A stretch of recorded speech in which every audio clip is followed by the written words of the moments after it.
Okay, so let's start with the generic questions and a very basic questions uh, that why do we at all need UX metrics? Like apart from, so every company has their own business metrics, product metrics, and everything. Why do we need UX metrics, or why do we need to measure impact of the design that's there? All Tell right. them. So one of the biggest reasons we want to get into UX metrics at all is because the moment you cross 100 users, it becomes impossible to tell what's going on if you're solving the problem that you set out to solve or not. So even for your own guidance, whether the design you put out there is working or not, it becomes very important to have some sort of numbers, some to make sense of larger populations. So as you increase in scale, like data is a very critical way to go. For you to understand what's happening on the ground, how your designs are being used, without which you can't make sense. Even if you're doing interviews or collecting qualitative feedback, to make sense of even that qualitative feedback after the point of scale, you need some sort of data to make sense of how much weightage do you give what kind of people. So to make any sense of a design, you will need some sort of numbers, is at least in my opinion why we need UX metrics. Okay, Josefa, you wanna add to this? Sure. So one of the parts is that as a organization or as a team, you want to build something, you want to build a muscle for constant measurement. What's really important is that, if as a team, you can measure numbers and you can move it positively forward, that's really powerful. And if you can connect your work back to business, that allows you with a lot of workings, whether, what is design, what's the value within design. So your statement with regards to how you collaborate with others, how you collaborate largely with the leadership, right? And how do you deal with pushback becomes a lot more easier. So you can justify a lot more. But the fact is that how do you kind of drive subjectivity at scale? It's something which goes deeper into identifying very, very numbers in a very contextual level. So your numbers have to be as unique as your business, right?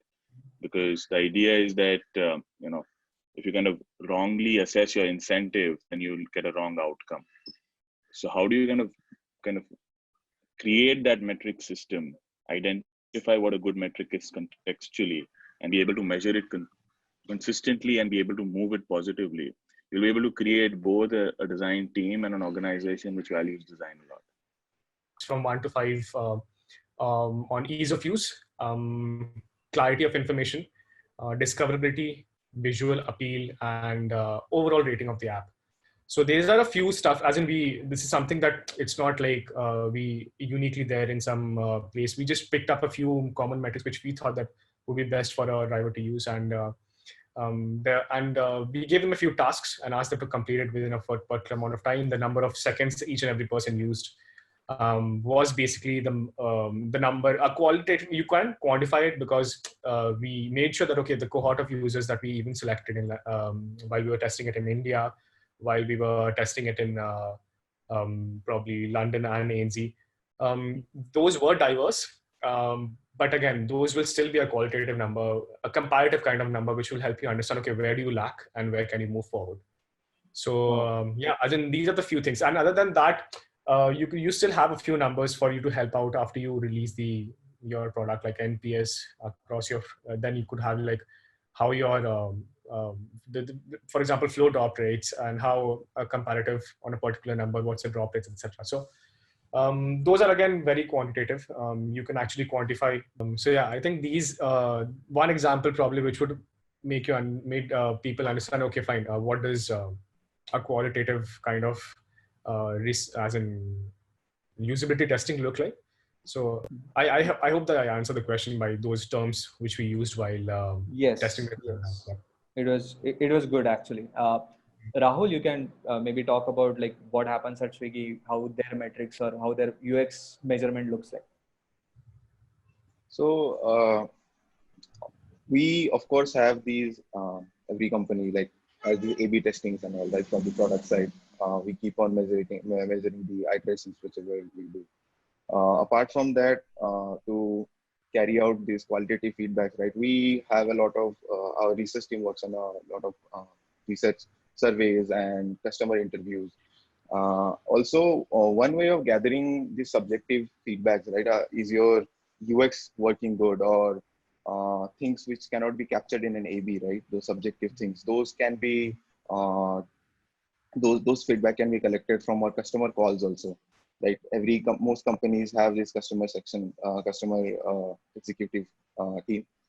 If you start listening to those, right, we did extensively this in Flipkart, where our team used to sit parallelly on another floor beside the customer executive team, and we gathered a lot of insights from there. The people used to complain that this is not working. This I cannot find this button, or to do this I cannot find where to go, and then which menu to enter, which button to click. So these are some notes you can take, right, and then see how your flows are working, or is your design decisions being actually are they actually of value to your users or not. So if you can judge around like 20 calls, and if you get a certain amount of patterns there, right, I guess it's good enough. Okay. Okay.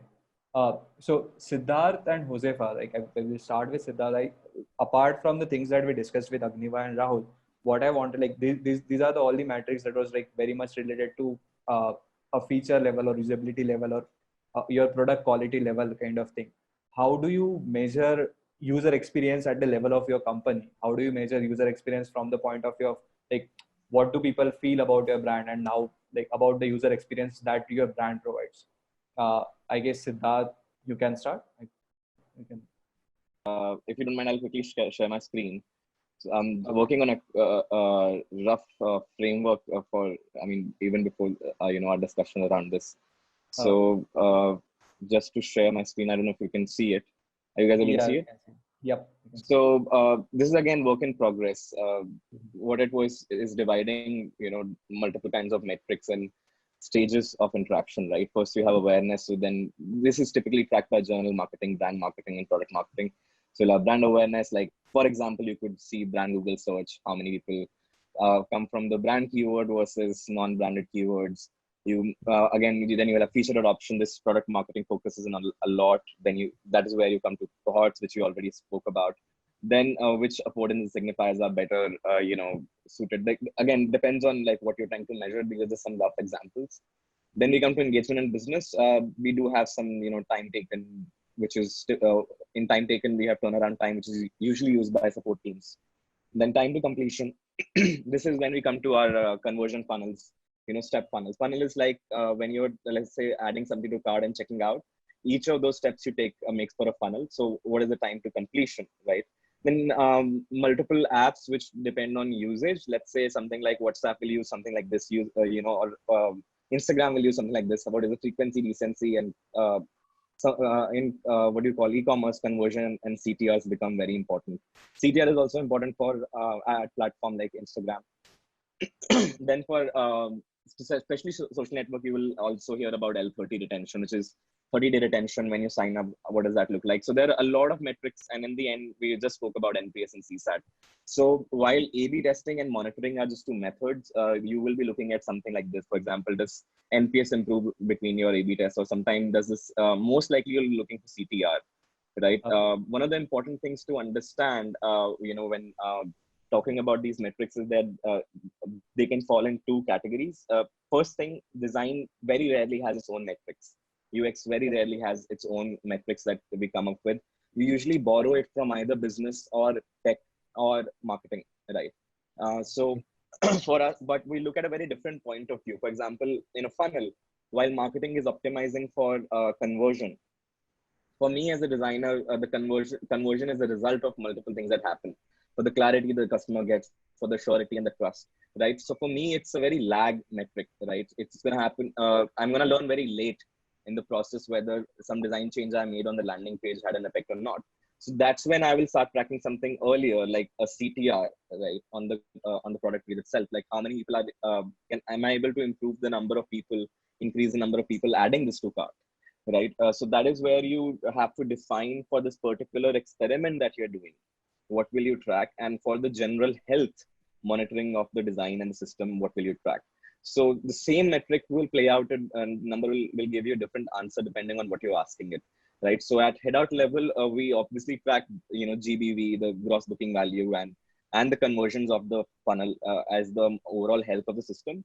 But design is typically are trying to optimize on time spent, reducing time spent in certain areas, increasing time spent in certain areas, and making sure that there's retention is another one of our focus. Like, how do we make sure that people are buying multiple of these items? So we have to learn that those people who did buy multiple items from us, what did their behavior look like, and can we learn some signals in terms of data that if this happens, then this person is more likely to buy something from us, right? For example, they browse Headout again, right? Or they search for Headout and come back again to the website. Then we know that then now they have understood and remembered Headout. Now the chances of us converting them is higher.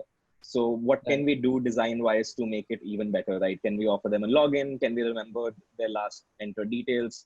All those kind of user experience points come in, right? It's all about trying to understand what signal will the user give, what will it mean in terms of user experience, and they are in the end signals, and the signal will have a quality, right? What is is it a good quality signal, is it a bad quality signal, is it a lag signal or a lead signal? So these things become very important when you start to strategize the UX and monitoring, and start to design your strategy around it. Nice. This was really, really extensive and really, really exhaustive, right? Very nice answer that I was actually looking for. Hozefa, you can add on these things, like how you monitor your UX on a company level. Yeah. So one of the really important things over here to look at is that you have to look at metrics as a design material, right? And you have to internalize it. It has to be something when you kind of say, what is quality? How do I define good work, right? And not only we kind of have a leading and lagging metric, but it has to be something which UX has to define before even getting into design, because that is where you kind of set very, very high metrics and not sandbag yourself in terms of what you need to achieve. Once you kind of do that, what it allows you to do is it allows you to experiment a lot, do a lot more prototyping before getting into the shipping cycle. And that's where you kind of mitigate risk for your organization and make sure that you've delivered something which is highly needed or creates a want with the user.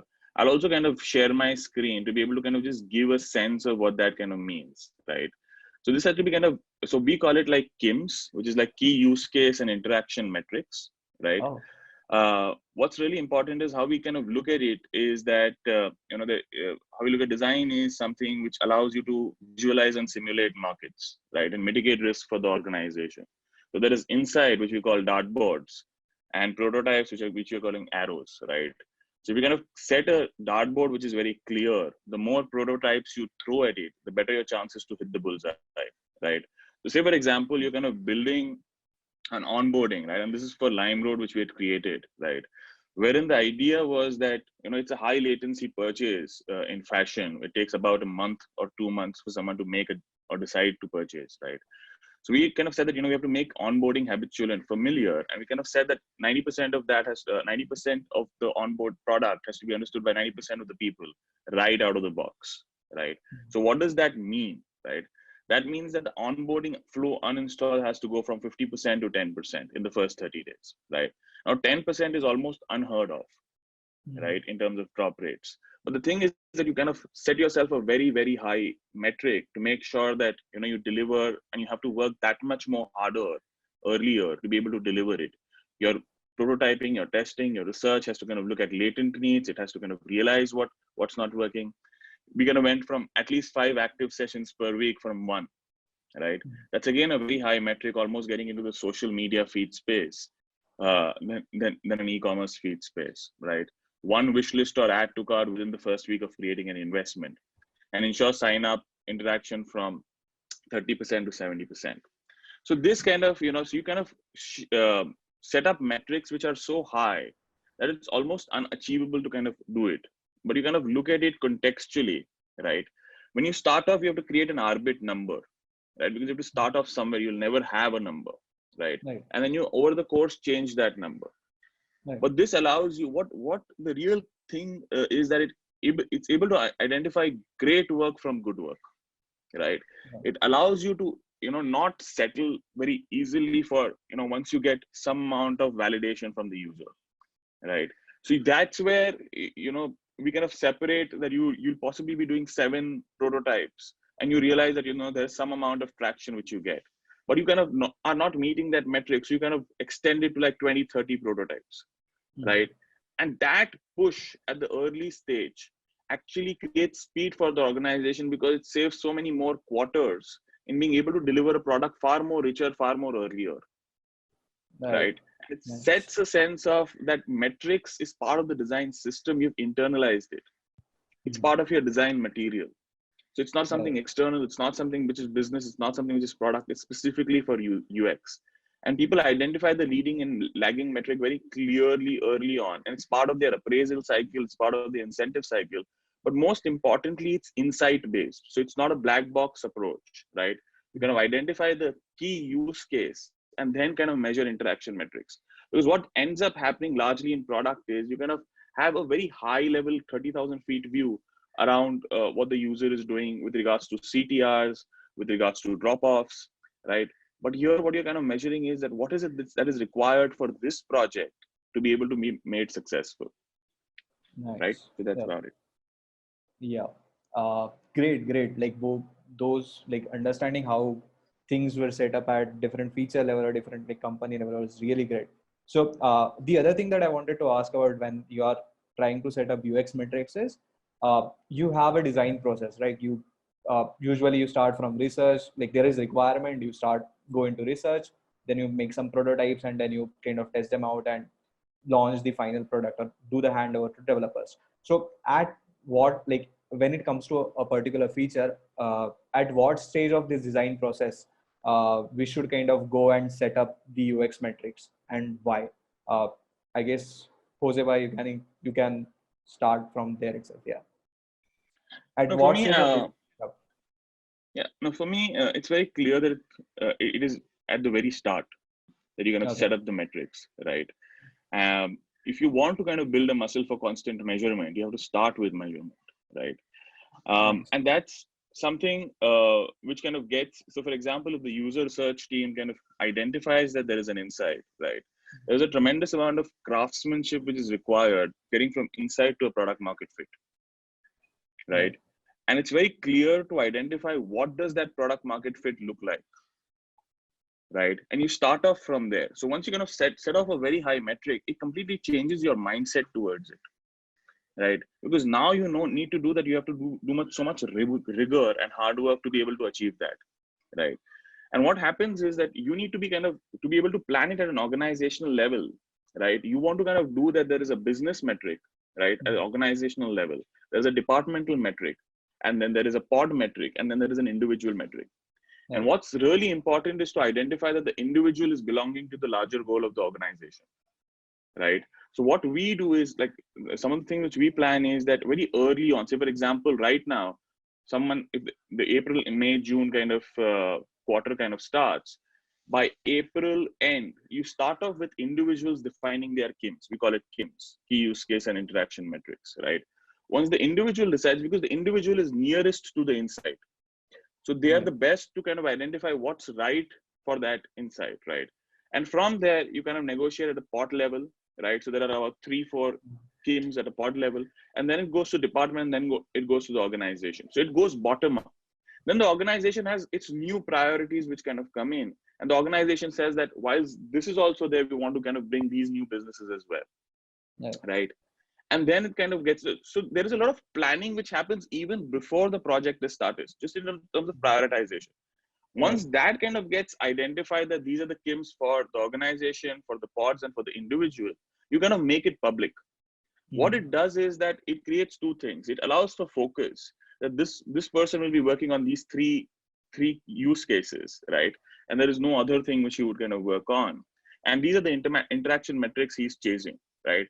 And if there is a kind of consistency around an interaction metric which is already achieved by someone else, there is a help which can happen in terms of collaboration, right? So that's at the start of the project. In the middle of the project, start of the organizational prioritization. Once you've started the project, in the middle of the project, you really want to assess that, have you set the metrics right? sometimes there are some numbers which are unbudgeable. If any one of you has worked on payments, you kind of realize that the drop-offs are very hard to kind of change, right? Because there are just so many state machines to kind of look at. Whereas some numbers can be shot up really easily and through some blip exercises. So again, contextually setting those numbers, because what will happen is that people will try and choose numbers which can easily move, and not numbers which don't move but are very critical for the organization to change. So it's very important that people are contextually measured and incentivized according to the numbers contextually. So in between, you kind of realize that, oh, I've set a too high a number, I've set too lower number, depending on how things are moving and the effort required. And you kind of recalibrate and then move forward, right? Nice. And then obviously, you obviously create a dashboard and make sure that you're always, the entire team of the pod is always aware of where the numbers are, can collaborate extensively to be able to move the numbers and encourage wild ideas and build on each other's ideas. So that's about it. I think so. It has to be looked at from an organizational perspective to a project perspective to a measuring perspective to a delivery perspective. Nice. This is like you. So I would like to ask next question to Siddarth. I mean, if you, as Hozefa suggested that we should look at this metrics from very start of the project or very start of the things, how do you kind of translate that into a feature level design process, let's say, for individual level? Like, what are your views on this? Like, do you have any kind of contradictory views on it? No, I think I completely agree. Like, without you may not have a lot of clarity going in at certain projects. Let's say you're developing a new product. At that point, you may not have absolute clarity about what the actual action you may want to measure, but you have an overall idea what you're trying to solve with that product. For example, let's say if I was building the payment feature in WhatsApp, right? I may not know that what exact button I will be tracking to measure that before I start the design process. But I will have a clear idea that this is what I'm trying to solve is peer-to-peer payments. And people who discover and start using peer-to-peer payments and frequency and recencies are all the things is what I will be looking at. So you have a rough idea starting with the goal of what you're trying to solve and what the end result may look like, right? A lot of companies, for example, I remember one particular one where organization took, this is a couple of years back at InstaMojo, and at an organization level, we took a goal of increasing our wallet share, right? What wallet share means is that if a merchant accepts 100 rupees, 20 rupees are accepted by Paytm, 20 rupees are accepted by InstaMojo, 20 rupees are there's a distribution. So if 100 rupees are in wallet of a merchant, we want to, be the owner of more money coming through. Like, we want to own more share of that coming through InstaMojo. Now, how do you achieve that at a feature level? That's where ideation happens. That's where collaboration happens. And that's where a product manager will look at it in a very different way, right? Maybe we can reduce this, we can reduce the pricing, we can negotiate, some better terms. Versus a designer will look at it in a different way. How can we reduce friction? How can we improve visibility? If visibility is there, can we reduce confusion? If confusion is reduced, then that's where qualitative research also comes in. Data can tell you what's happening, right? But that is where UX research comes in and allows you to ask, why is it happening? Sure, right. The users are not clicking the button, right? But why are they not clicking the button? You may have hypothesis and you can do A/B test, or you can start talking to them, or do both in parallel, right? So if you talk to users, then that reduces the number of variables you need to test, right? So the entire process as you're designing also involves not only refining the design through the iterations, but also refining that final KPI you will track. So coming back to the example of WhatsApp. So once your design is sort of ready, you will know that I have a funnel where you first onboard to UPI payments, and then there's a first time you will be using the payment, then the first time somebody will receive the payment. All, like, how does that full story look like? How many people are going in that sort of world? While product management is more focused on how many people, right, are dropping off, etc. A designer is typically focused on how do I get this one user through? How do I increase the chances of getting this one user through? What can we do, right? So the perspective sort of changes in the same metric also, right? So same thing happens with business metric as well. A company may decide that, we want to increase GMV or GDV this year. But a designer will, again, like Professor said, that may have much more clear insight around what is currently stopping the users. How do I get these lukewarm users to really finally cave in? and increase that chances, right? So designers will tend to think in individual user terms and what's happening with them on this particular screen, if given a certain user persona, given a certain need state. So that's how you develop, like you go deeper and deeper and keep adding, take that generic number from the company and the product management sort of goal and break it down in terms of what does it mean for your users and the specific types of user you're talking about, and are you covering all types of users? And that is where these metrics become design metrics when you start talking about an individual. Nice.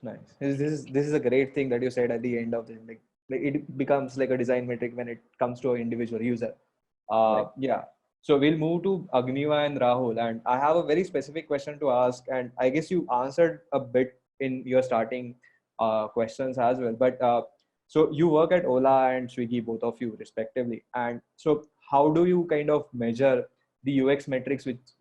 How do you measure the user experience that your users are experiencing with your offline side of the services?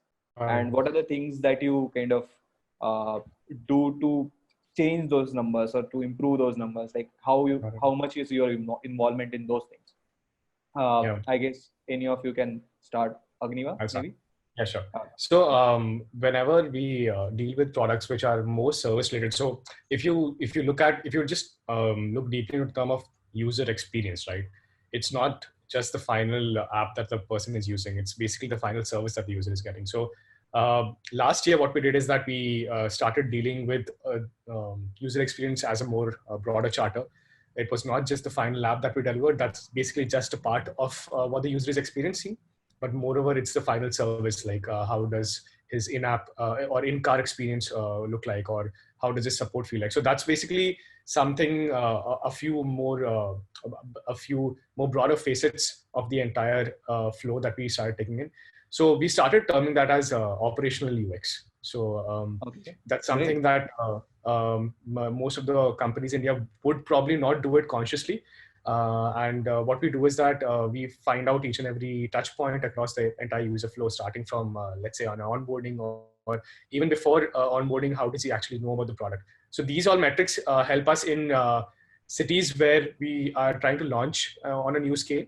So that's where the user journey starts, till the point wherein he probably completes a ride. How do we retain him more? So a few of the charters that we looked at is how our safety calls being dealt with. We started listening to a lot of more safety calls that, because again, as in we might know the product inside out, the product managers might know it inside out, but the people who are sitting in the safety center, executives, it eventually boils down to what if a person has a problem, and when he actually tries to reach us out, what is the resolution that we're giving? So we started dealing with support in a more, streamlined fashion. Okay, why does a person even need a call support center? Can we solve it inside in our own support safety flows inside, support flows itself? And then we started dealing with, okay, how do we just deal with one? So I'm giving examples of what we do. How do we just deal with one particular category rather than dealing the entire flow? So we started building out a few top-notch in-car experiences. So we started dealing with what does the driver wear, what does the fragrance inside a car look like, what are the stuff that you can actually handle, etc., inside the car. So that's basically the final experience that you're getting, right? And so we started looking into them. We started brainstorming a lot into how to improve that. And when you find a difference between the reaction of people when they use that product, or maybe we've taken up a particular chunk of the safety support center, the support center in general, not safety, support center, and we look into, okay, fine, does the resolution time reduce, etc. So that's the final level metrics again comes down to the common ones that everybody use. But if you just look at it at an operational level stuff, it slightly moves you out from just dealing with or being close-knit into how your app performs, because that's not the end of the story. It's basically, or maybe it can even be at times when your app isn't the best in the market, but it does its job. Fine, but you give a proper service, it eventually lifts up the entire experience of the user. As compared to it's a thin line between also that if it's a bad service and a very good app, it eventually boils down to the user getting frustrated of not getting the final experience that he wants. So again, I think more like, let's say if it's a just an app which a person uses versus final service related stuff. I think that we should be dealing more about what actually goes into the operation rather than just the app. So I think that bifurcation will help a lot of people to concentrate on it more. Nice.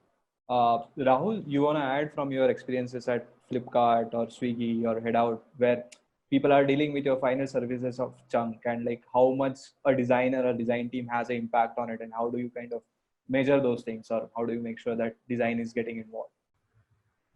I haven't been to a lot of research trips in Swiggy yet because of this current things, right? It's just been 2 months and I Yeah. couldn't attend the research. I attended a lot of research in Flipkart.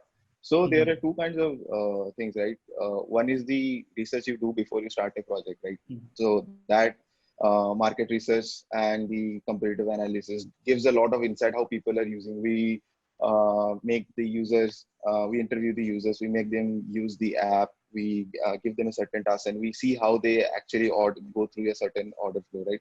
This exact same process goes after you build the feature, and that which we call the usability testing, right? That gives a certain set of insight how the app is performing or how the experience you design, right, that is performing. We used to do another kind of thing, which is we used to accompany the delivery guys, and we actually used to see how the delivery is getting delivered. Actually, the product is getting delivered. The emotions you see, right, in these tier 2 or these tier 3 cities, that people are waiting for the delivery person once you call them, and the amount of effort the delivery guy has to go into certain streets, right, not where exact addresses are not pinpointed. So things like that. So we used to accompany the delivery. We used to take those experiences, how uh, actually what the emotion is when a product gets delivered. We do a similar kind of thing in Swiggy also. I haven't attended that yet, but did that a lot in Flipkart. And that gives a certain amount of insight, actually, how the offline experience actually look like. We have even seen things like after waiting for an hour, right? The customer got frustrated, and then delivery guy got of course it's India, you know what happens. So everyone has we all know the emotions when a product doesn't get delivered, right? So all those emotions get tracked. What could get improved in the post order checkout flow, that this could be delayed, please select your address properly, this is where you need to call when you are not getting your orders. So these are the certain touch points, right, you get, and then you tweak your experience accordingly. Nice, nice. So one more thing that I wanted to ask, which is more related to kind of a organization size or your sample size point of view. There are a few questions from the registration were also related to this. That at Rahul, you can start with this. Like, at what stage of organization a, a design team or a designer should kind of venture into UX metrics, or should start having UX metrics for their own, for their designs? So it starts right away after the research, right? You get the initial research that the organization does. So in Flipkart, what we used to do was, there are two types of research, initial research. One was the market research that was done either by an external agency or by our own research team. And then when the project, as per the project requirement came in, right, the designer, the product manager, and the researcher used to go on field trips across cities, like at least 5 or 6 cities, with around 10 or 15 participants each. So at least 40 to 50 data sets we used to get interviews. And that gave a lot of insights of what actually is the product requirement going to be, right? So the initial PRD gets built, and then once you complete the research, the PRD gets modified, that, okay, these are maybe the requirements people do not care of. So just tweak them. So now when the designer starts brainstorming the final PRD, right? The document actually. So that's when you start to define your goals, right? So to define a UX metric, basically you start with goals and the signals, and then the metrics. So once you define the goal, and designers are the one who will design those signals, right? And they are the ones, like Hozefa said, at the individual level, right? They are the ones who are defining the signals, and they know best what signals we need to track. So I would say it's ideal to start oh, someone asked what is PRD. It's a product Yeah. requirement document. Yeah. So it basically tells you what are the things we need to focus on. It's distributed across the organization for every team. So yeah, so once you start the usual process, like the research and the wireframing stage, that these are the things you need to solve. So that's when you decide that, okay, this is my goal and this is how I'll track these signals. That's when the UX metric signals start in an organization. So that's when you align all the business stakeholders or the product stakeholders there. And then you make sure their goals are aligned and these are the signals we'll be tracking. Of course, business will have a separate set of goals, which is an overall goal, which will come to, which will we get to know only after the product is released.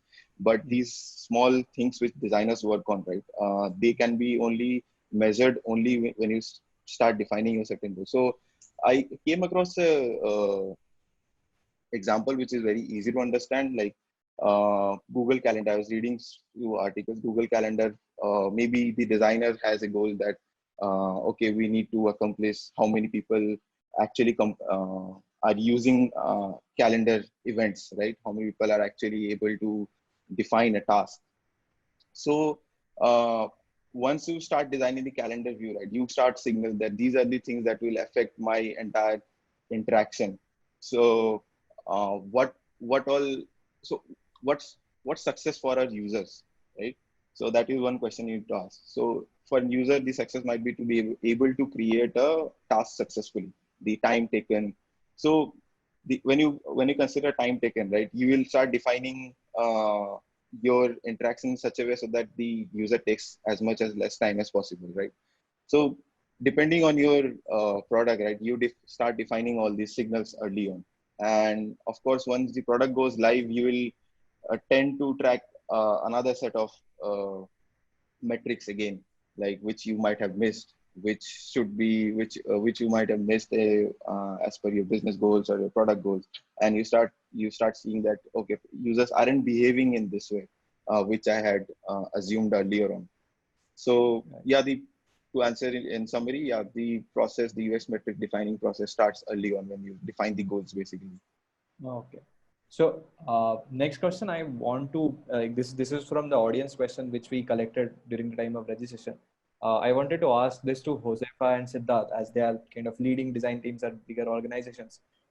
At what size of the organization or what size of the design team does a design team should start kind of paying attention to UX metrics and all this kind of little process kind of stuff, and to kind of have such kind of metrics to own them?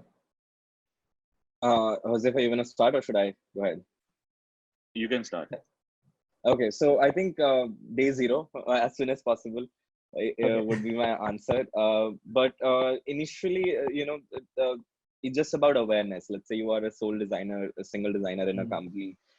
Then just being aware and getting involved in what other departments are tracking will keep you aware, before the scale hits where UX, it really starts making sense for you to make your own metrics or track them. But eventually, when you do start to get, it's less to do with your team size. It's more to do with the scale of the business and scale of the product or service side. Like how many users do you have? Personally speaking, I think after 100,000 users, you will need some sort of like data to make sense of and anything. And like I said in the introduction as well. But as you go deeper and deeper, I think you will need more and more metrics, and you are able to split them further and further. Right. In fact, the overall numbers mean less. For example, at a Flipkart level now, GMV numbers don't mean as much, and we've seen that in the news as well, right? That they are not necessarily chasing that anymore. So that is how things evolve, right? Like GMV is a nice number to track for a company, and then the kind of metrics therefore UX was tracking were tied into that because they were incentivized to track that. Now, if they're tracking something else as a company level, then the UX will optimize for a very different metric, like, right? Just an example of like, this also comes down to strategy to metric again, like depends on company strategy, right? Let's say COVID-19 response. There are two types of teams, right? One will, both will want to reduce churn, but somebody will want to increase adoption of features to reduce churn, so customers don't easily go out because they like this product. And that strategy and UX resulting UX metric will look very different. Then versus, let's say, increase engagement, right? That's something Headout would do, because we are not able to sell anything at this moment. So the only thing we can do to reduce churn is increase engagement with content, right? So what we do in terms of UX, therefore, versus Twitter or let's say WhatsApp or Swiggy is very different. Then, even though we'll have same banners and same sort of strategy around it, but the UX final metric look different because of your realities. So day zero is my short answer, and the long answer is you will need it, depending on the strategy of the company. Nice. Hozefa, you wanna add, like, at what stage of my design team size or at what stage of my company size I should start kind of looking into this kind of fancy, not fancy, Yeah, like I very kind of design yeah. stuff. I kind of find this is a rhetorical question. Okay. So, so I think so. Obviously, it's day zero, but you have to understand that you're going to build a culture, right? That's essential, right? And what's really important is that as a design team, you need to relate back to business, right? You have to kind of show value so that you can get budgets, you can feel important, all of that, right? Otherwise, what can happen is that you kind of come across as too much of fuzzy thinkers, right? And that's really important to identify, right? Now, what's really important in the early stages of the company is to kind of define process with flexibility, right? That's really important. Now, what also happens, I think so, to some extent, Rahul kind of talked about it, is that, insight is a fact. Your interpretation, whatever it is a bias, right? Right. And the prototype actually allows you to identify what's the difference between the fact and the bias, right? So you are able to kind of relook at the numbers and go back to it, right? Essentially, what I see is that in early stage companies, you will see a lot more changes in the numbers, a lot more recalibration, which will not happen in late stage companies, right? But what this allows you to do, and it's really important to have these conversations because it's very early on, you create a culture for design. You're able to kind of get into that table of discussions with products and business with a lot more richer insight. Because to be very honest, when someone talks about numbers, right, and you talk about fuzzy thinking, you will be left out and they will be getting importance, right? It's very important that you come with a very objective mindset into that table of discussions, right? I always say that it's far more easier to sell personalization than it's to sell multi-touch, right? How do you measure multi-touch, right? Whereas if you kind of take a voting example saying that, do you want personalization? Do you want multi-touch? So everyone will kind of say, personalization, what is multi-touch, right? But it's multi-touch, which is build a multi-trillion-dollar organization, right? Yeah.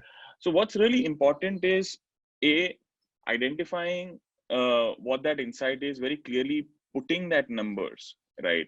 And then constantly recalibrating and having a very honest conversation around this, right? Essentially, what you want to do is you as a design team want to do two things, right? For your organization is deliver speed along with precision, right? And that is not at one at the altar of another, right? So what is speed, right? The speed is allowing to get to an insight so that the organization knows that it's, not throwing arrows in the air, but aiming to something, right? That there is a very clear need.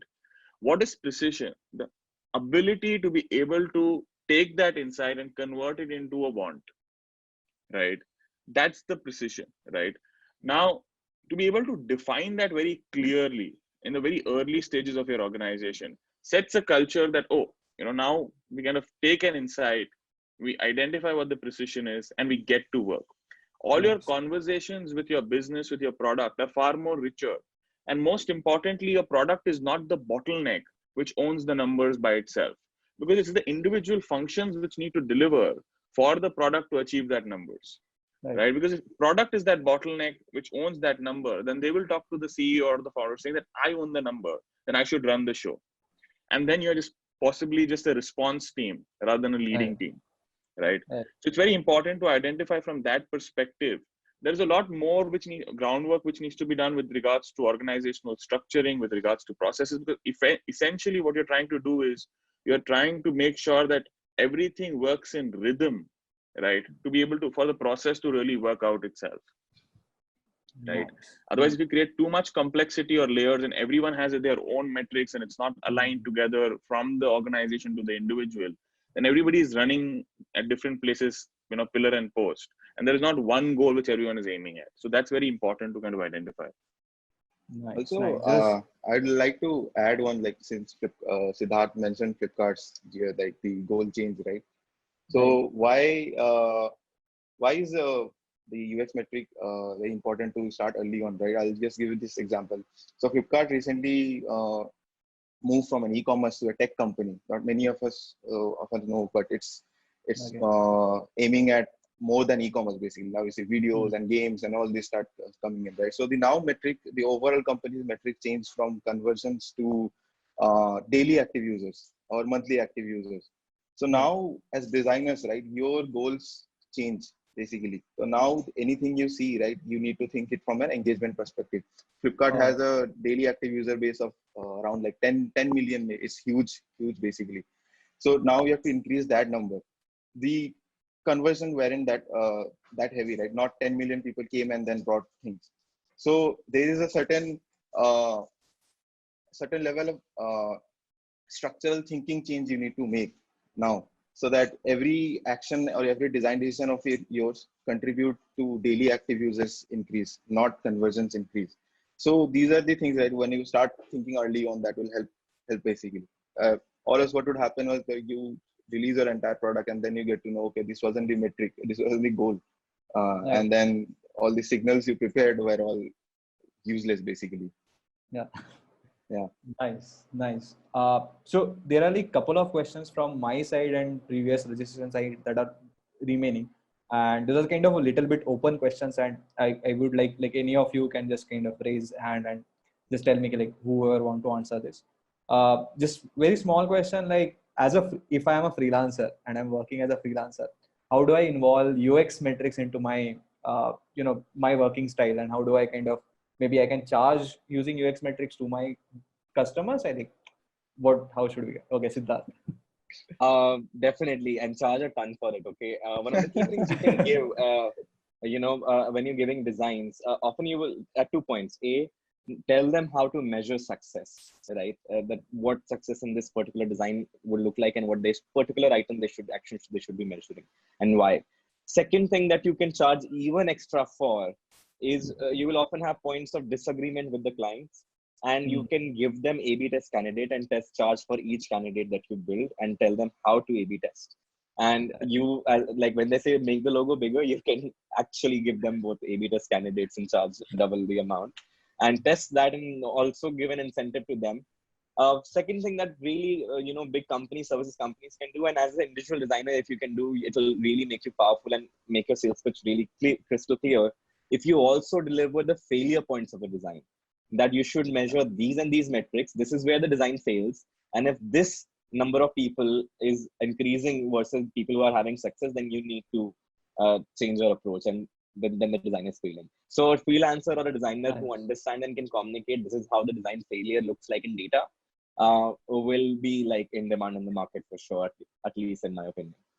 Nice. This is like really good insight actually, like the especially the failure point and stuff. There is one more question that when I was reading about UX metrics and all, I also came across this different frameworks like Art framework by Google, and there were a couple of other stuffs which involved NPS and stuff. So any of you want to kind of chip in into this, like how these frameworks are useful, or should we have a framework of your own, or some kind of knowledge that our user base can gather? Okay, Agniva. Yeah. So if you just look at UX, like what is data when you measure UX, right? So whatever statement I'm going to do right now, it might like take a few people aback. So if you look at it deeply, data is eventually a skeptic's best tool. So whenever you're unsure about something, you basically try to refer, should I measure something, or should I quantify something about this, something like that. So what I would say is that in terms of you should just be knowing about what your if you have pre-existing data, you should just know about it and work on that. But rather than, if you want to like drive a little bit amount of innovation, you should just treat that data as a a reference, rather than purely be driving towards it. Again, there are multiple projects or multiple features which are driven in different scenarios. Some scenarios you actually use the data to create the final product, or sometimes you just track it as a reference. So, and that basically gives, balances your how much time can you actually give to that product. There are a few projects wherein you will have to drive it in such a manner wherein you use the pre-existing data. You don't have an option to fail. You will have to drive it in such a manner that, okay, fine, we take it out to ground, then gather more data and then tweak it according to our own needs. But yeah, as in, just as designers, I would still say that don't be continuously be uh, entirely taken aback by data itself. As in, that's basically, there are a lot of more parts of the organization who are actually vouching for it or basically advocating for it. That basically comes up with the same thing that even Rahul said, that when you actually step into the foot of the user, right? Specifically for users like who for service related EA products, you get to know that how small or how much in a bubble are you considering a few XYZ amount of data. Like, okay, we've increased the number of sales to this monthly active users. But when you look at those chunk of users which are actually facing some problem or which are not getting the final output to the core, it's then when you are taken aback. So these are basically called shadowing sessions. And if anybody gets a chance to do it in the company, please do it, because that basically changes your entire perspective about how to actually deal with the product. It's not just pixels, pushing pixels or tracking numbers in the end. Had there been a meter for actually a kind of measuring emotions, well and fine, you can do that, but there isn't. So yeah, cool. So there was one. Please go ahead. Okay. So there was one more exciting question that came up was, how do you measure delight? Any of you guys want to kind of answer that? Like, how do you measure delight? Again, you can use signals, right? What kind of signals you may have in many apps. Let's say, I would like to divide in two parts. Like if you're and especially your products, if you're a painkiller product like IRCTC or something like WhatsApp, use an internet service provider in terms of services. Users not cribbing about your service and not remembering that you exist is delight. Like if I'm not aware IRCTC and my internet service provider exist, that is the most delightful thing. Right, versus in vitamin products where there is much more higher potential to evoke an emotional reaction, right? Where if you look at something like Swiggy, where the success screen is like, you can see clear experiments, and I hope Rahul can expand on that. Like you can see a lot of experiments where even from rating to the final, when you make the payment to the tactical feedback you get on the app, all those are around delight. And to measure that, I think to measure something like that, it'll be harder. But again, you can have signals like, like how many people, if you see a general uptick, you can do an A/B test there as well. But again, Agniva was saying, like after a point, you do have to realize, especially when it comes to emotions, there is a limitation of what you can measure. And since we designers also deal with emotions and more than other people, other than support, it does become difficult to. That's where, and something like NPS will give you a lag metric of whether users were delighted or not. So NPS becomes, CSAT becomes like a, with NPS is net promoter score, where how likely are customers to be promoters of a product, and CSAT is customer satisfaction. So they become sort of lag metric in terms of delight, versus you can do in-person interviews with people to see if those individual design interactions are delightful or not. Yeah, actually, unfortunately, there are no such metric systems to measure these emotions and delight. As I said, right, we used to go to these people's customers' home and then see how the product gets delivered. So what we understood, like all these metrics, daily active users and all these do not matter to the user at all. What they matter is I need to get my product as soon as possible in the seamless way, right? So that's what matters. And then when you are in these field trips, all you get to know is like, okay, what am I doing there? Increasing metrics. Actually, people do not care about these things. People only care about the product, how it is coming in. But of course, we know how to sustain a business and all this. We have to do these compromises. And regarding the frameworks, right? Google's Heart framework, you can use the H, which stands for happiness.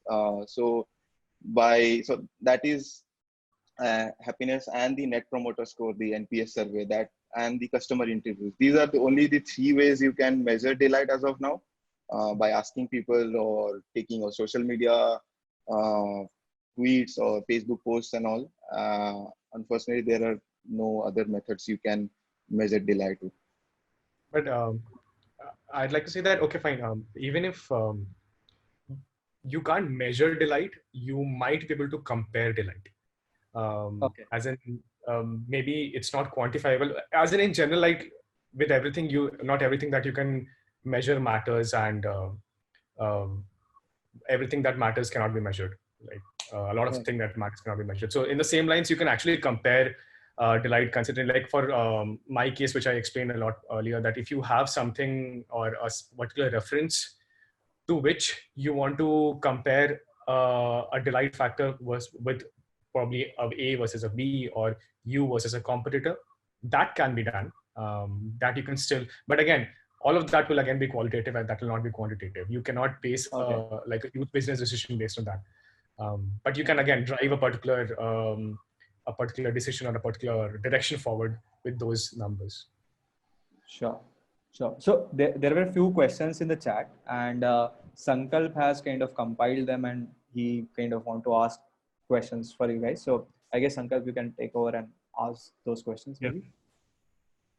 So I think there are a couple of questions, and this is not the exact question, but I think people are curious on how do designers get involved into data measuring in an organization, from a very operational perspective. How do you start maybe tracking some of this data?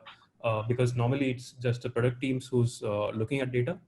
But in your experience, how did you make sure that designers also get involved? Giving, I'll just quickly jump in. Giving access to, I mean, most of the their product analytics tool, you'll have GA. Most likely, most common one is Google Analytics. But some of the companies will have deeper analytics tools, like especially for product companies, will have Mixpanel or Amplitude or something better, specifically designed product analytics tools. So getting onboarded, learn from your product manager or your data analyst how to use that tool to answer basic queries, how to draw funnels, how to draw cohorts, how to do basic comparison, build an A/B test confidence interval, how to compare those. There are like bunch of these tools where you can feed in numbers, and you should be able to start building your own funnels and doing your own data analysis in these tools within a week maximum of trying to learn. So ask your product manager or data analyst to get you onboarded in any of the tools they use regularly. Some of you will have Metabase, some of you will have some other tools. So there are tons of tools out there. Most of them are around just about same, depends on what backend and frontend, like what's services people are using and how the infrastructure is set up. So ask for help and get onboarded is like the fastest way to get about it. Okay. Sure. There is one more. I just wanted to add something around that. Yeah, sure. So one of the things is that data has to be looked at two ways. So one of the things is that one is that data needs to be looked at measuring, and data can also be looked at how do you kind of change the way you kind of use algorithms, right?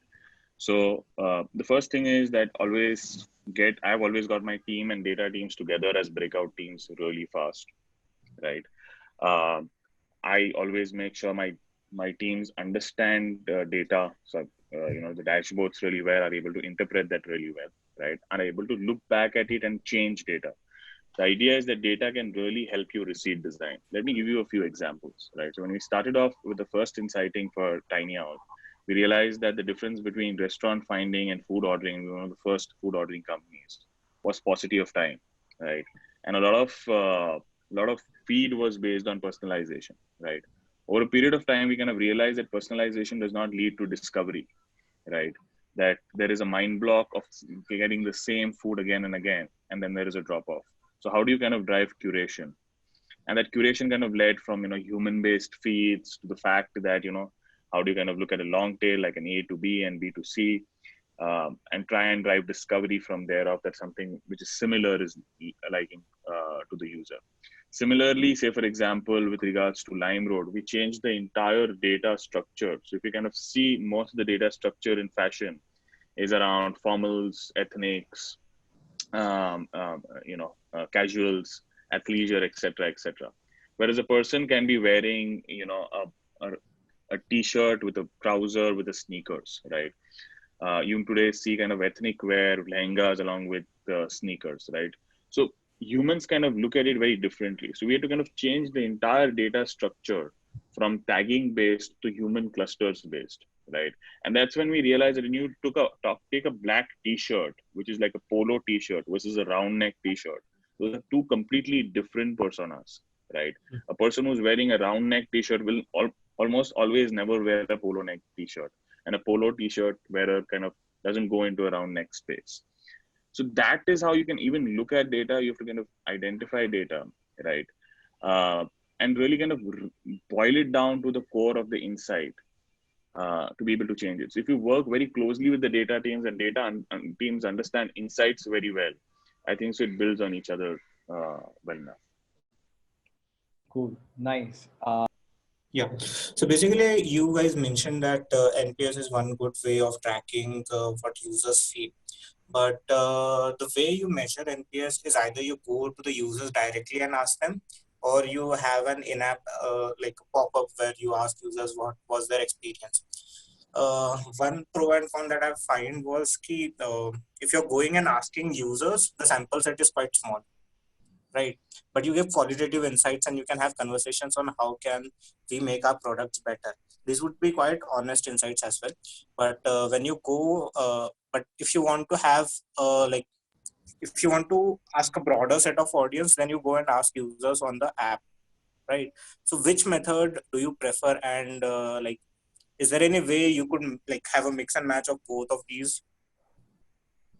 You will, I think, need both because one is a qualitative study. It's not really an NPS, Net Promoter Score, because Net Promoter Score by definition is a quantitative metric. And typically you'll receive email with a scale of 1 to 10 and sometime a pop-up in the app. How likely are you to recommend this app to your friend is the question specifically for Net Promoter Score. And it's typically asked right after you have done a key, action on the product. Let's say you did your first purchase, you had your first booking on Urban Clap, or you did your first, delivery on Swiggy. So after that is when typically NPS email or NPS pop-up will go out to you. The in-person interaction is again not replaceable. They are not replacement of each other. You will need both. Like while data will tell you how many people are feeling what way, what does an 8, why do people give you 8? Why do people give you 9 out of 10? Why do people give you 10 out of 10? The why behind it, you will only realize when you start interviewing people. So to answer what, how many, and why, all three, you will need both the approaches. Okay, and to add to that, like if you're asking anyone what is the sample size that should like you should consider that this is a sample size which will give me reliable data. In quantitative, when you're going qualitative, when you're interviewing users, do not look at sample size. You want to look at sample construction. You want the sample to be as representative of the overall population, not necessarily ample of number. You're not trying to prove a point with data there. You're trying to prove a point with insight, right? Versus when you're looking at NPS score, that is when you will have to define confidence interval, and that's an exercise that's a topic that you should look up on, how confidence intervals work, how statistics work. That's a whole deep topic, to dive into. But generally speaking, for you define, based on whether a significant chunk of your population is experiencing that or not. For example, if one user gives you an NPS score of 3 or gives you 1 out of 10, that doesn't matter. But if consistently a particular type of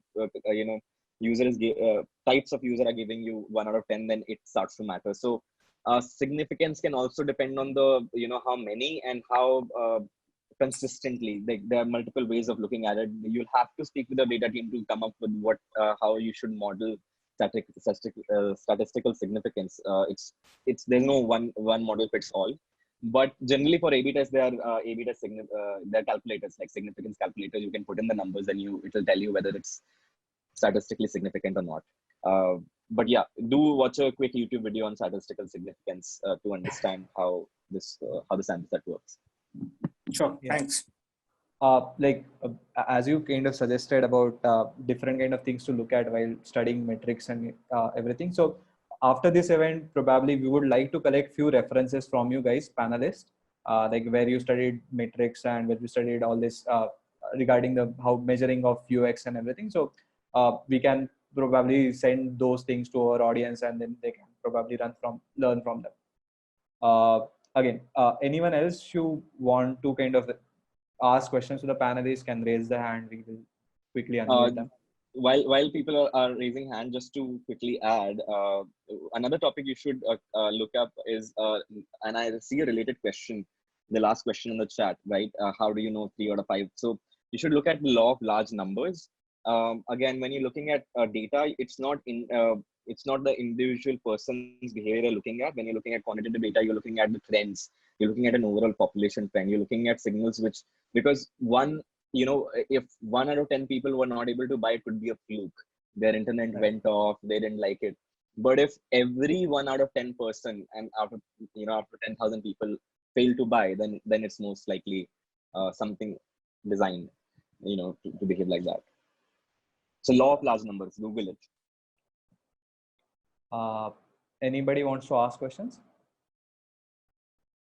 I wanted to ask one. Do any of you guys have any experience with using the Rail framework or any other framework to measure performance or perceived performance in products?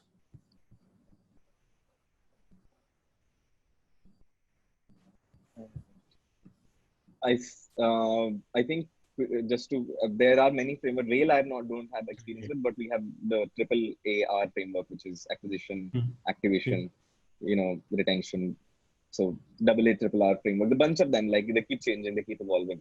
Is there a specific thing you want to talk about there?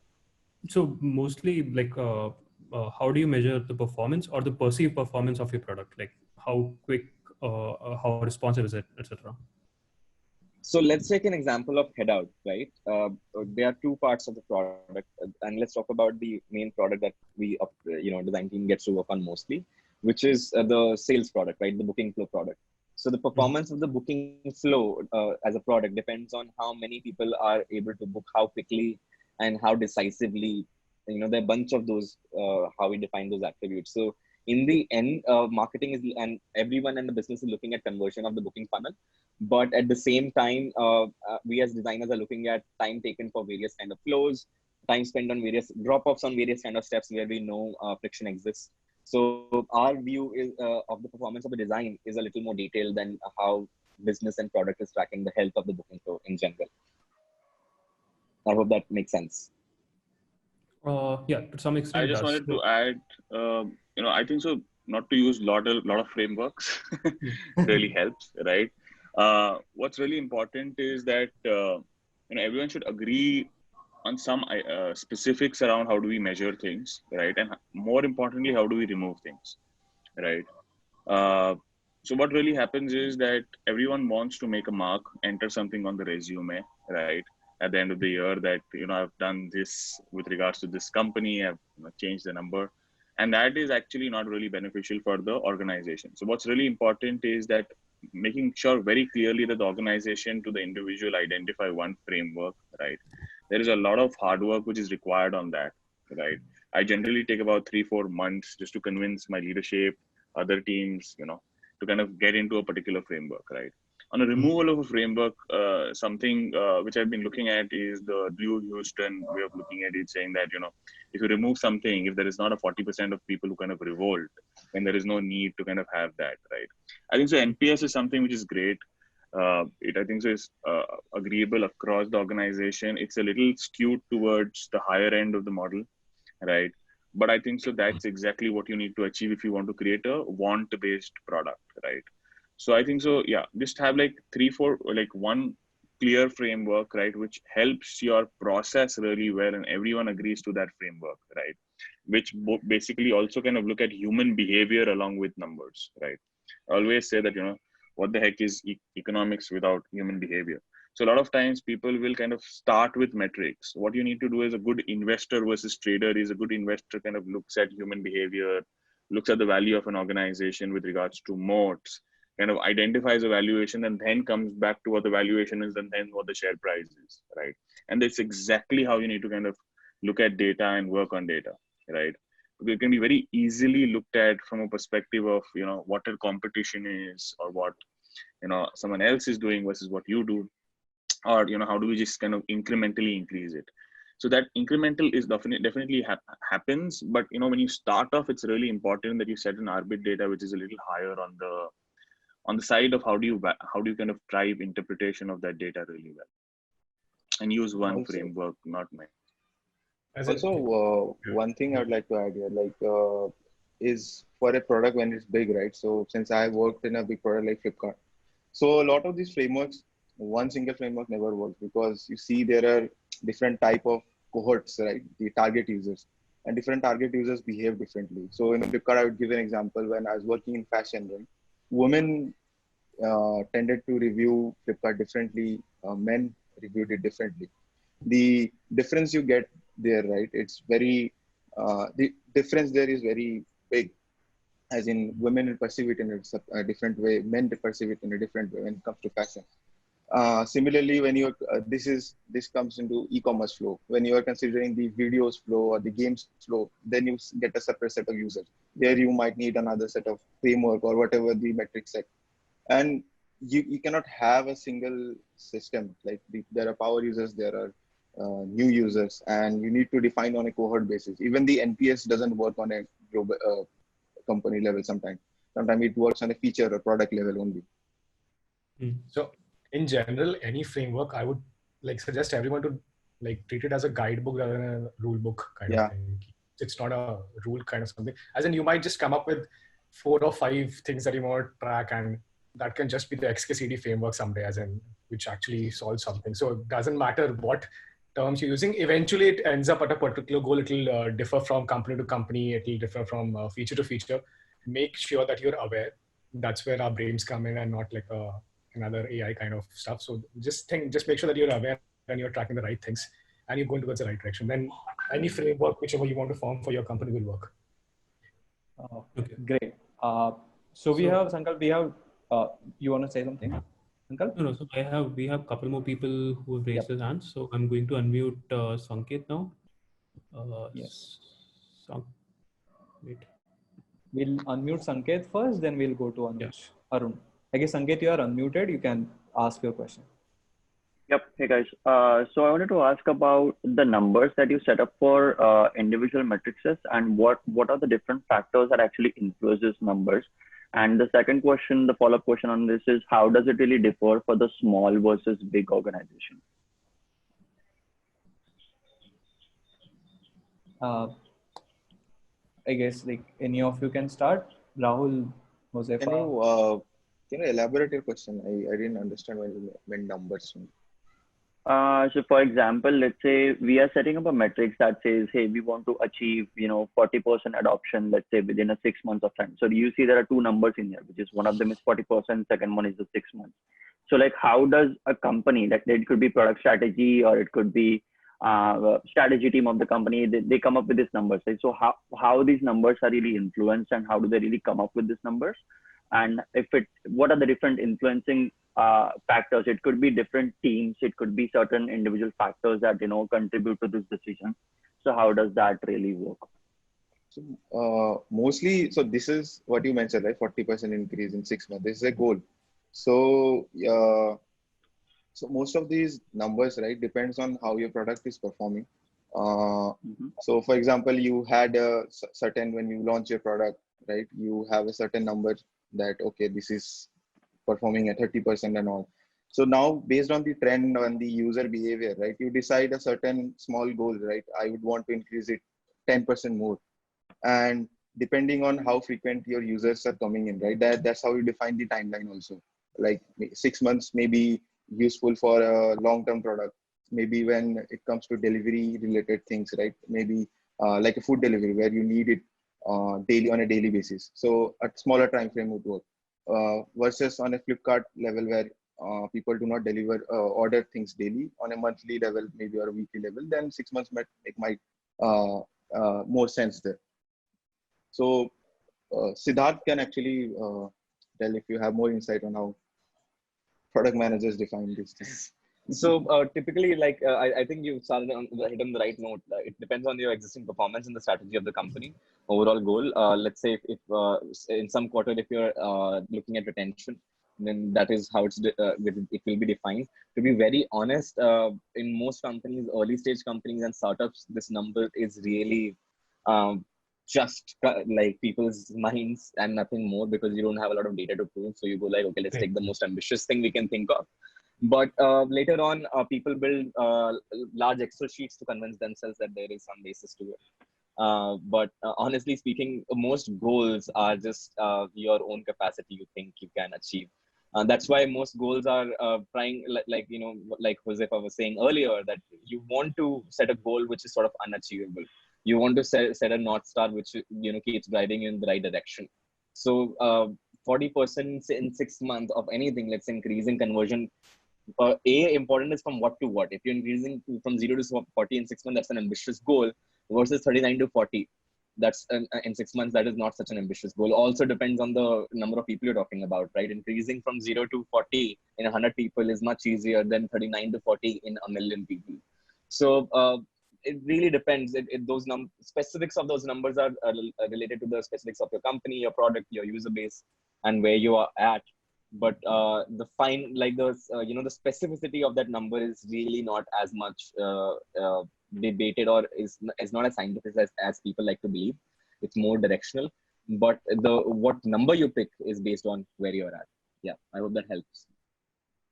Yep. I just want to add a little bit. So what happens is that also depends on companies to companies, right? Like I've worked with 4 companies and largely the founders, right? So there'll be a lot of times where in the companies kind of working towards funding, and honestly, to be very honest, investors driving what the data is. So there is a lot of blip exercises which also happen, right? I think so what you really want to do is that if a company wherein wherein the leader has an open mind and has common sense, will realize that he's not near to the insight, and will speak a lot towards insight, and then from there the metrics, right? And whoever kind of say, for example, what I really like about Google is that they've not changed for 20 years the OKR framework, right? And they will always have a very long-term view to that OKR, right?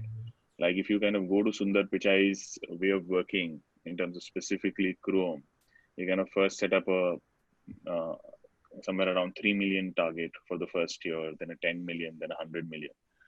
The surprising factor is in the first 2 years, he did not achieve that. Right, he kind of missed it by around 30%, which is very fair. You want to set very high targets, and when he kind of set 100 million, which is like very high target, he kind of achieved 130 million. The sense is that when you're really at it, right, the general sense is that your first iteration, you really know that in the product market fit, you go to a 30 or 40 iterations. Before you really get into product market fit, it's a compounding exercise, right? You really kind of just do the same boring stuff again and again, right? To be able to then realize what the thing is. So many times your insights, and from that insights, your numbers change depending on how you're getting the behavior. So as I said, first we kind of started off with personalization, realized personalization does not work, right? Then we kind of went into curation, right? Even after curation, then that's when we realized in food that the really important factor is trust. It is when you actually leave your house and your mother and your wife asks you what are you going to have for food, and when you say Zomato, Swiggy, or Tiny Owl, right? There's a sense of, if there is a sense of guilt attached to it, right? That's a long-term value for the organization, right? But as a founder, if you're really deep into understanding these things, you realize that this affects your NPS, right? Then you realize that affects the how. So that it's to that level of depth you have to kind of understand it. So you have to kind of realize that there is a lot of depth required in data, right? And a lot of interpretation. The idea is that really the winner is not someone who just kind of measures data, but is able to interpret that data really well, right? And that's going to be the difference, because I think so everybody's going to have data tomorrow, right? Across each event cycles which we have. But to be able to interpret it well, to be able to measure the right data, to really have your ear to the ground is really at the heart of data. So you have to look at you have to kind of see how Warren Buffett looks at some of the companies. Like he kind of says that, oh, I went to the stores and I saw a lot of cans of Coca-Cola, and I realized that people kind of look at it. When people think of food, they think of Coca-Cola. When people think of happiness, they think of Coca-Cola. When someone actually gives a cease candy, that means a proposal, right? When a mithai gets equated into a dairy milk, that's a huge moat, right? And there are these subliminal exercises which are really important, which kind of get into the consumer product space. And that is the data which is hard to measure. That's the insight which is hard to measure, hard to interpret, right? And that's what will kind of make, differentiate the good to great with regards to the companies. I hope I was not too abstract in what I said. If anyone wants clarification on this, just let me. So I guess, Sanket, we have kind of briefly answered your question. Yeah. I'm going to unmute Arun, and we're going to take the last question, I think, before we break off. Sure. Yep. Arun, I think you're unmuted and you can ask your question. Hi. Thank you guys for your time. So anyway, I have posted the question in the chat. So as an org, we have all constraints in what we do, right? So it could be time, resources, or team. So we can't really afford measuring extensively like the way we want. Like we can't really go by the book. And what are the few constraints that you had in your organization, and what are the least design metrics that you go with to measure? Hey, this is in this constraints. At least we can measure this, so that we can move forward in design or in a roadmap. So how did you adapt to the company goals and balance your UX measuring with the limited resources or constraints? So I think there'll always be short-term versus long-term trade-offs that you need to do whenever there's time constraint associated with it. So what we usually at Ola follow as a measure of controlling things is actually rolling out in a phased manner. So even if you know that you've actually taken a decision based on probably not actual, as in something that you're trying out new, or something that you know that you're trying to kind of reinvent the wheel, we roll it out in a manner in which the gain or losses or profit or whatever we want to do is in a controlled manner, and we can withdraw it back, etc. So if you have that luxury of doing that, go ahead with it every time that you can. As in release it out to in a phased manner, try controlling it, try observing it, and then try and exposing it out to the larger crowd. And regarding what stuff that you need to measure, again, as in you can't be super exhaustive in this scenario. All that you can do is like, okay, fine, you know exactly. So again, before we said that when you know that you're advocating for the business as well as for the users, you will get in touch with the correct users, correct people in your team, in your organization, to know exactly what to track.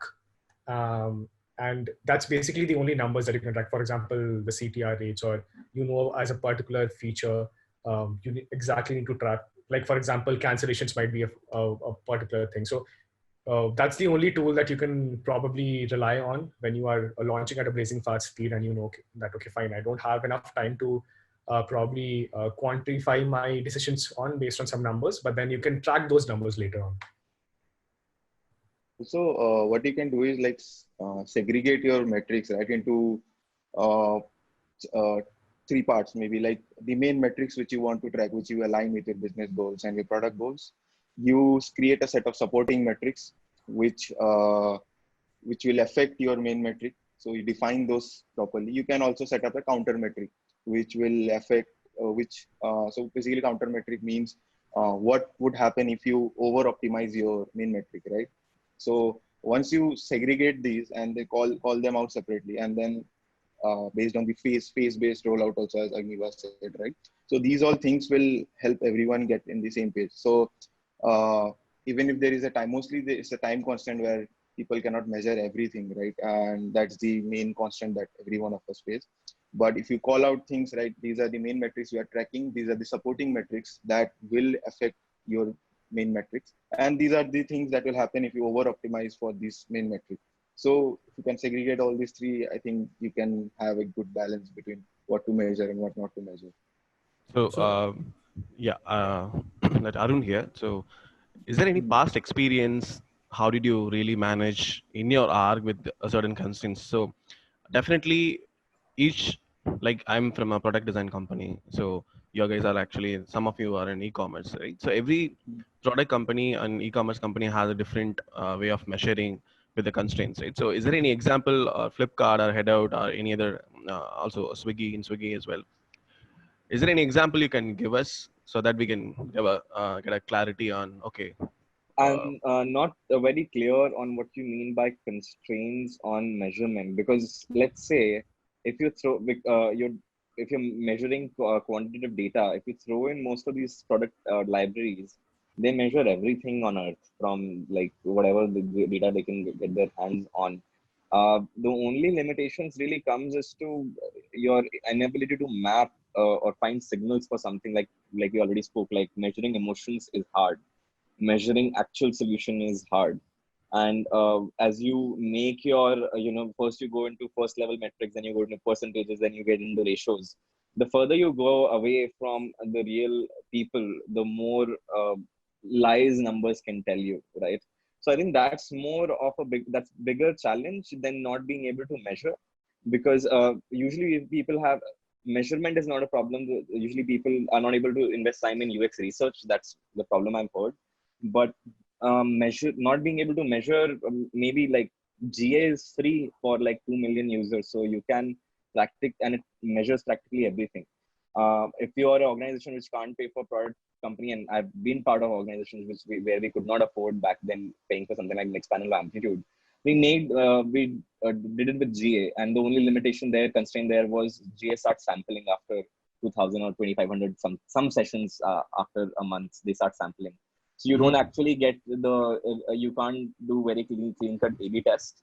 That is the only thing I can think of. Otherwise, if you can afford a tool like Amplitude or Mixpanel, you'll be measuring everything out there is to measure. Yeah, bigger organization can afford like Mixpanel, or like imagine like 20 people of an organization are a startup when they're actually Right. starting up with the company. So they can't really afford without funding if they're a bootstrap company. Measuring GA, Google that's the Analytics. only, definitely, yeah. Google Analytics is the one tool Right. that we can rely off. Okay, is there any other that's the exact constraint that I'm looking for from you, to hear from you. Right. I think that is the biggest constraint, and for them, they have some programs you can, you can reach out to Mixpanel and Amplitude, negotiate with them, tell them you're a starting up company. A lot of times, if you negotiate, you will get 3 months free. They will give, they want you to, they want to catch you early. So they would give you, because your usage will be low as well if you're starting up. So they can create a free tier for you. So there are a bunch of these tools, or you can look for a new product analytics tool on Product Hunt trying to launch. Reach out to the founder and offer to, work closely with their team and give close feedback, or do public video. There are a lot of deals you can strike with these companies to get that tool for cheaper. So it all becomes about, what a hacker mindset you carry there. So how you can overcome those constraints. But yeah, like if you can't pay for things, you can build your in-house event system, event library. If you have time, if you don't, then you can use GA. So there are a bunch of these, things you can do to move away. You can use Metabase and your own event library to sort of build your own mix panel. So there are a bunch of possibilities. Yeah, exactly. So we can't, let's say we are using Google Analytics, and definitely a startup team or companies like 20 people, they have a resource constraint as well. Like not one designer, two or three designers can really afford extensive user research. So is there any suggestions like, hey, we can run a user research in 2 weeks and we can get the sample size of this much? So how quickly we can run? Yeah, I would not suggest mixing up user research and sample size. You want to do a sample construction, not necessarily sample size. If you have 2 types of user persona, you spoke to 2 users, that is more beneficial than speaking to 0 users. So sample sizes don't work in user research the same way they work in metrics.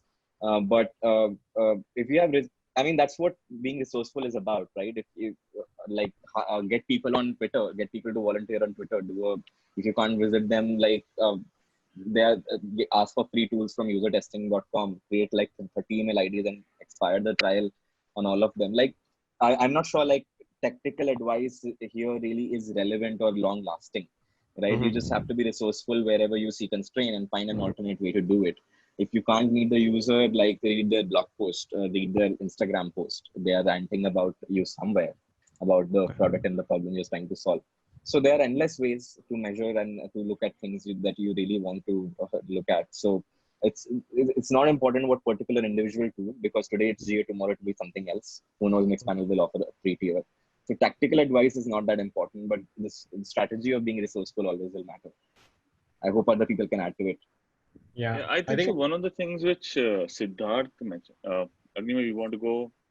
Yeah, you go ahead. I'll continue. Okay, so I think so. One thing which kind of Sidharth mentioned, even Agniva kind of touched upon, is that the fact is that you can't take away conviction with regards to data, right? So data can kind of lead you to a lot of like comfortable answers, right? And you don't want to get there. You have to navigate ambiguity, right? And organizations which can kind of do that better actually have a phenomenal advantage over others. So I just want to kind of highlight that as the first point, right? Second point is with regards to constraint on user research. I don't think so that really is, right? Even if there's a small team, I think so you can always do dipstick.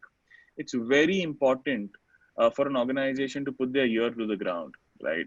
In fact, because I've worked with a lot of founders, I found this very clear difference between founders who get really comfortable with data and founders who kind of really believe in prototypes and conviction, right? I've seen really good founders like in Zomato, product managers have to actually know Figma and build prototypes, right? I know for a matter of fact that even in Swiggy, there is a lot of, I don't know, Rahul can have, focus on prototypes, right? Now, prototypes actually have a lot of conviction, which you have to have that, this works, right? You never know the answer, right? You can do usability testings, but there will always be that sense that, okay, you have to put your stake in the ground and say that I'll take a call in it, right? And many times that really works. I've seen like if there was this comparison between 2000 to 2010, wherein Microsoft spent 100 times more than Apple in terms of research and development, and Apple had 100x more returns than Microsoft, right? Because they kind of just felt that prototyping was important. There's a lot of inciting which also comes from prototypes, right? Because when you see data, right, you also see it within your bias. It's like when you know something, you always see that more often when it's kind of back of your mind. And similarly, you skew data according to your biases also. It's in your prototypes you kind of example. So it's really important to have that speed, and there is really no resource constraint. Even if you're a really small team of 2 or 3 designers, right, you can actually do that. You can really go when and where. So at Tiny Owl, we actually went to food courts to be able to realize how people behave. At LimeRoad, we kind of went into the fashion streets, right? And it doesn't take much. Those environments are pretty much near you, right? But you kind of get into that insight, that shoe of the user really fast. And it's really important to have that, get the prototype, get deeper into the kind of, structure of the factor of what you need to really, and not lose on conviction. Yeah. Arun, so I guess you're still concerned about the fact that what do we do in a small organization? So there was still time. Yeah, exactly. Like not everyone is working in a bigger organization that they have all the facilities, right? So yeah. But if you look at it, not like products had started being built even before we had actually tracking data at this level, what we're doing right now. So true. If you have to go to that grounds level wherein you can, okay, fine, you build up yourself as an organization wherein you can actually use these tools. Till that phase, just go ground, as in, just like everybody said, that you have to go hit the grounds. What we do is that even for the terms of, as in, let's say we have like a few, we're launching a new city, etc., etc. And there are a few driver groups, example, they have their own WhatsApp groups, they have their own Facebook groups that do. Just build a Slack channel, add people to your Slack channel, ask them to give you feedback. Build a WhatsApp group, ask them to give you feedback. Try calling them up if you have their data. Of course, you can do all those stuff here in India with unlike GDPR constraints. So you can actually touch upon a lot of user bases by just like wrapping your heads around how to actually go and talk to the person. Again, you will have to make sure that you actually process that data properly, not get too affected by one particular person ranting about XYZ stuff, or somebody biasly saying you something because there's a benefit associated with him or her giving you feedback.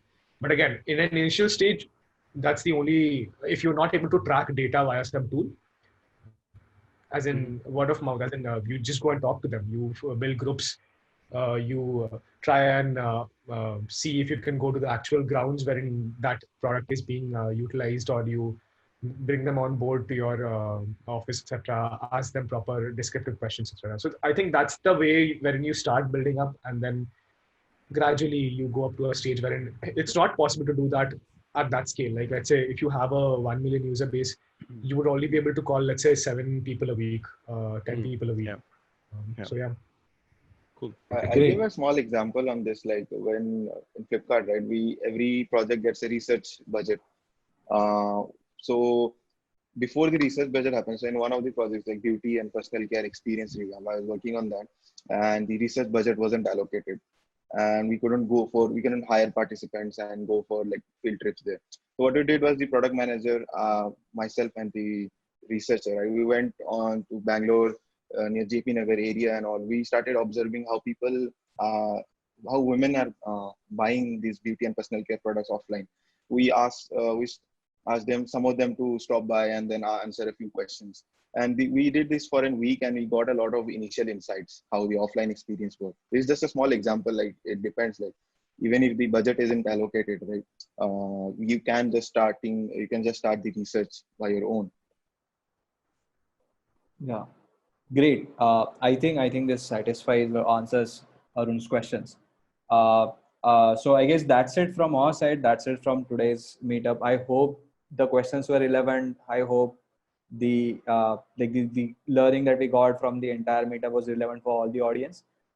Definitely, we'll be sending out some follow-up emailers after this. We'll be kind of reaching out to panelists as well to collect some resources, and we'll be sending and compiling all those things and sending it across to all the guys. So thanks a lot, first of all, to the panelists for joining us. I guess Sankalp would like to conclude. So Yeah. I was just like, if like I'm pretty sure some people will still have questions, and I would encourage all of you to join this Slack group that we have for designers in India. The link to that would be in any of the mails that you received till now. So we can continue the discussion there if you still have questions. Obviously, you'll have the follow-up mails as well, where we'll gather all these resources. I'll also share some notes from some of the people who attended the session. And yeah, like I would like to personally thank every one of the panelists and the moderator for giving us all these valuable insights and also spending their Sunday afternoon with us. So thanks a lot. It personally was very like I appreciate getting all these insights from you. Yeah, I guess we can break Thanks for off now. inviting you. Thanks for having us over here. Thanks This for was having fun. me. Yeah. Thank you everyone. Bye bye. Bye-bye. Thank you, everyone. Bye bye. Have a good Bye, afternoon. guys.